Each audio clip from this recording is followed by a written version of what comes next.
ကားလေးကတော့သူတို့ကြံထဲမှာပြီးသွားရင်တောင်ကြီးကိုသွားရင်းနဲ့ကျွန်တော်ကစကတ်ပြက်လာပါဒီတိုင်းကြီးပွင့်သွားတယ်ကစကတ်ပြက်သွားရကောင်သူကကနဦးပြရတော့သူကရေပြောင်းနေအောင်မပြုတ်ပြင်တာပေါ့နော် ECR ကကျွန်တော်တို့ ECR ကိုလာကပေါက်နေရပါတော့ ECR ကိုလာပေါက်နေတာကို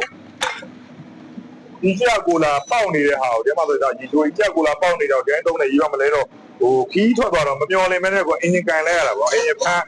စလစ်တွေပါပြီးတက်ပြီးတော့ဖြစ်သွားပြီးတော့အင်ဂျင်ကန်ရတဲ့ကားလေးဖြစ်သွားပါတော့ဂျိုင်းမှာလည်းခဏတိုင်းECR ကိုလာခဏတိုင်းရေရောက်နေတဲ့အတွက်အထဲမှာလည်းမလို့တန်ကြီးတွေပါတွေဆက်ပါလို့တွေဖြစ်တာပေါ့ဒီဝိန်းတွေပါတွေဟာစလစ်တွေဟမ်းသွားတယ်စလစ်အစင်းတွေအများကြီးထားဟစ်တက်ပြီးတော့စလစ်ဟမ်းမဲ့ဖြစ်သွားပါတော့ဒါပေမဲ့ကန်ကောင်းတာသူ grind ပိုင်းမှာဖမ်းတော့ကုန်ကြရသက်တာပေါ့နော်အင်ဂျင်ကိုင်းပဲဒီကောင်တော့ Grand စားတဲ့ Euro 6 2016 17ကားလေးပေါ့နော်သူအင်ဂျင်ကိုင်းရတဲ့ကုန်ကြရကအများသူရဲ့ပစ္စည်းရလဲဈေးရမ်းကြပန်းတစ်လုံးဆိုတော့330ကျော်340လောက်ရှိတယ်ထိန်းသိမ်းဖို့အတွက်ပြောတာပါတခါကျတော့ကားကိုရှိရတဲ့ကားထင်းနေတာရမ်းခက်တယ်ဗျပြောတော့စက်မပြင်တော့ကုန်ကြတွေရမ်းအများကြီးပုံတာပေါ့နော်ရေကြောက်တယ်ပါညာမနေ့ကင်းဆိုရင်ပုံမှန်ရေစစ်တာပါညာတော့ပြုတ်တယ်ကိုကတော့ရေကြောက်နေတာကိုရေလေးရထိပြီးတော့စားပြတ်မှမပြတဲ့အတွက်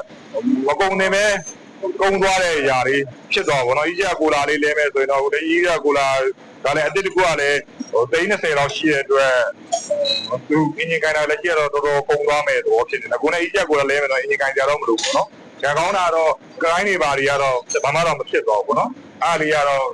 ကြံကောင်းတယ်လို့ပြောပါပေါ့နော်ဟုတ်ကဲ့ပါကျေးဇူးတင်ပါတယ်ဟုတ်